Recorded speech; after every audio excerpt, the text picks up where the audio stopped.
नाव दीपाली चव्हाण, मी सातपाड्याहून आहे. आणि मला पहिल्यापासूनच मार्केटची उत्सुकता होती, नक्की ऍक्च्युली कसं हे करतं. शेअर्स वगैरे ऐकून माहिती होतं, कॉमर्समध्ये शिकल्यामुळे माहिती होतं, पण मार्केट कसं असतं ऍक्च्युअली मध्ये ते काहीच माहिती नव्हतं. अनुभव खूपच छान होता. इथं आल्यानंतर कळालं भरपूर जण आहेत आणि खूप छान वाटलं. आणि सरांनी शिकवलेलं बेसिक पासून सगळं छान समजलं म्हणजे आतापर्यंत, आणि कॉन्फिडन्स बिल्डअप झाला त्यामुळे. मी रिअलमध्ये पण स्टॉक घ्यायला सुरुवात केली, SIP पण सुरू केली. हे काहीच माहित नव्हतं, हे सगळं सुरू झालं. हे सगळं तुम्ही स्वतःच्या मनाने केलं? येस, शिकून. हो.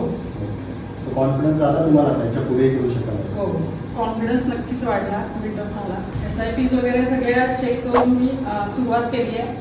म्हणजे रिस्क किती कव्हर करायची, आपल्याला किती आपण बेअर करू शकतो त्या बेसिसवरती सुरू केलं.